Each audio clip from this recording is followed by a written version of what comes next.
सभी को राम राम। आज हम देखने वाले हैं कि अकबर के शासन काल में क्या क्या महत्वपूर्ण काम हुए थे, क्या क्या अकबर के द्वारा किया गया। इससे पहले वाली क्लास में हमने देखा था हुमायूं के बारे में। तो सबसे पहले क्वेश्चन बनता है कि मुगल वंश का संस्थापक कौन था, तो बाबर आए। मुगलों का शासन कहां से कहां तक रहा, तो आपका आंसर बनेगा 1526 के अंदर बाबर आता है और 1857 की क्रांति तक यहाँ पर मुगल रहते हैं। फर्स्ट अगर पूछा जाए तो बाबर रहेगा और लास्ट पूछा जाए तो बहादुर शाह जफर रहता है। हमने इससे पहले बाबर के बारे में और हुमायूं के बारे में पढ़ा है। आज हम देखने वाले हैं अकबर के बारे में। हुमायूं का पुत्र था अकबर।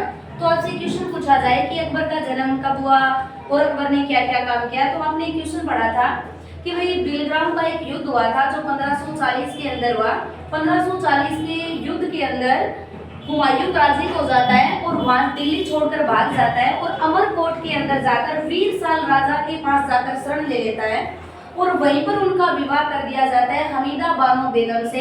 तो जो अकबर पैदा होता है ये 1542 के अंदर हमीदा बानो बेगम के गर्भ से अमरकोट के राजमहल के अंदर इसका जन्म होता है। तो फर्स्ट क्वेश्चन यहीं से बनता है कि अकबर की माँ का क्या नाम है, हमीदा बानो बेगम। अकबर का जन्म कब होता है, 1542। क्लियर, कहाँ पर होता है, तो अमरकोट के अंदर होता है और वीर साल राजा के शासन में। फिर आपसे क्वेश्चन पूछा जाता है कि भाई अकबर जो था, अकबर के बचपन का नाम क्या था, अकबर को किस नाम से पुकारते थे, तो अकबर के बचपन का नाम था जल्लाल। जल्लाल के नाम से पुकारते थे। और वहां पर हुमायूं की मृत्यु हो जाती है 1556 में। जैसे ही 1556 में हुमायूं की मृत्यु होती है तो अकबर 12 वर्ष का होता है और अकबर को दिल्ली की गद्दी पर बैठा दिया जाता है। लेकिन अकबर यहाँ पर उम्र में छोटा होने की वजह से इसका एक संरक्षक बनाया जाता है जिसका नाम होता है बैरम खान। यहाँ से आपसे क्वेश्चन पूछा जाता है कि बताइए अकबर के संरक्षक का नाम क्या था, तो अकबर के संरक्षक का नाम था बैरम खान। क्लियर, लेकिन बैरम खान इसके शासनकाल में ज्यादा दिन तक जीवित नहीं रहता है। 1556 में राजा बनता है अकबर और 1560 के अंदर यहाँ पर बैरम खान की मृत्यु हो जाती है, इसकी हत्या कर दी जाती है बैरम खान की। फिर आपसे क्वेश्चन पूछा जाता है कि अकबर ने क्या क्या काम किया, तो देखिए अकबर ने तो 4 बाग प्रणाली लागू की। अकबर ने 4 बाग प्रणाली लागू की। एक जब्त प्रणाली शुरू की। जब्त प्रणाली होती है कि भाई अलग अलग जो राज्य होते हैं, अलग अलग राज्यों को हड़प कर अपने राज्य में मिला लेना, ये थी जब्त प्रणाली। फिर आपसे क्वेश्चन पूछा जाता है कि अकबर का जो दरबार था उसमें कितने रत्न थे, तो अकबर के दरबार के अंदर 9 रत्न थे जिनमें ये टोडरमल तानसेन आ जाता है। ठीक से याद करेंगे उनको, बस आपको यहाँ से इतना याद करना है, इसके रत्न थे 9। सेकंड आपसे क्वेश्चन पूछा जाता है कि इसका जो गुरु था उसका नाम क्या था, तो आपको याद करना है अब्दुल लतीफ ईरानी था। अब्दुल लतीफ ईरानी इसका संरक्षक ये गुरु बोला जाता है, संरक्षक बैरम खान को बोला गया। फिर इसके द्वारा 2 महत्वपूर्ण युद्ध लड़े गए, एक पानीपत का युद्ध था और दूसरा था हल्दी घाटी का युद्ध। पानीपत का पहला जो युद्ध था वो तो हुआ था 1526 के अंदर बाबर और इब्राहिम के बीच में। जो पानीपत का सेकंड जो युद्ध होता है ये 1556 के अंदर होता है और ये युद्ध जो होता है वो अकबर और हेमू के बीच में होता है। यहाँ पर अकबर विजित हो जाता है और हेमू को पराजित कर देता है। फिर 1576 के अंदर होता है हल्दी घाटी का युद्ध जो सभी जानते हो।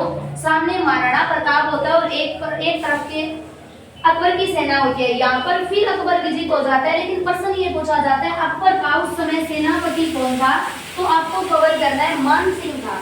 तो वेरी इंपॉर्टेंट क्वेश्चन है आपका कि मान सिंह जो था वो अकबर का सेनापति था। तो फिर यहाँ से क्वेश्चन पूछा जाता है कि बताइए महाराणा प्रताप का कौन था, तो हाकिम खां सूर था। हाकिम खां सूर था, ये महाराणा प्रताप का सेनापति होता है और मान सिंह जो होता है वो अकबर का सेनापति होता है। फिर आपसे क्वेश्चन पूछ लिया जाता है कि भाई बताइए अब जो ये महाराणा प्रताप था इसके घोड़े का क्या नाम, तो घोड़े का नाम चेतक था और इसके हाथी का नाम राम प्रसाद। ये राजस्थान के थ्रू ज्यादा क्वेश्चन आते हैं। इंडिया के अंदर ओनली क्वेश्चन ऐसा पूछा जाएगा हल्दी घाटी का युद्ध कब लड़ा गया, तो 76 के अंदर। किन किन के बीच लड़ा गया, तो अकबर और महाराणा प्रताप। अकबर का सेनापति कौन रहता है, मान सिंह, और अगर महाराणा प्रताप पूछे तो हाकिम खां सूर रहता है। फिर इसका मेन इंपॉर्टेंट काम था कि अकबर के द्वारा दीन ए इलाही धर्म चलाया गया था। अकबर के द्वारा दीन ए इलाही धर्म की स्थापना 1582 के अंदर की जाती है। लेकिन यहाँ से इंपॉर्टेंट क्वेश्चन ये बनता है कि पहला वो व्यक्ति बताइए हिंदू व्यक्ति जिसने दीन ए इलाही धर्म को अपनाया था। वेरी इंपॉर्टेंट क्वेश्चन था, तो उसका नाम था बीरबल। बीरबल यानी बीरबल के बचपन का अगर नाम बोला जाए तो बचपन का नाम था महेश दास। तो बीरबल या महेश दास वह पहला और अंतिम व्यक्ति था जिसने दीन ए इलाही धर्म को अपनाया था। लेकिन शुरू कब किया था? 1582 में अकबर के द्वारा इसको शुरू किया गया। फिर आपसे जब्त प्रणाली कर ली। हाँ, यहाँ से क्वेश्चन पूछा जाता है कि अकबर के द्वारा अपनी लाइफ में पहली बार समुद्र किस विजय के दौरान देखा? तो गुजरात विजय से लौटते समय अकबर के द्वारा पहली बार समुद्र देखा गया था। फिर आपसे ये 3-4 जो इसने प्रणालियां लागू की थी ये इंपॉर्टेंट है। एक तो है आपकी दास प्रणाली। दास प्रणाली को खत्म करने वाला था, तो दास प्रणाली का खत्म 1562 के अंदर अकबर द्वारा किया जाता है। फिर तीर्थकर को 63 में समाप्त कर देता है। और वेरी इंपॉर्टेंट ये भी क्वेश्चन था कि जजिया कर को समाप्त करने वाला कौन था? तो मुगलों ने जजिया कर को अकबर ने समाप्त किया था। और कब किया? तो 1564 के अंदर। दास प्रथा 62 में, तीर्थकर 63 के अंदर और इसने जजिया कर 64 के अंदर और दीन ए इलाही धर्म कर दिया था 82 के अंदर। क्लियर? फिर आपसे प्रश्न पूछा जाता है मनसबदारी शासन प्रणाली, ये भी अकबर की थी।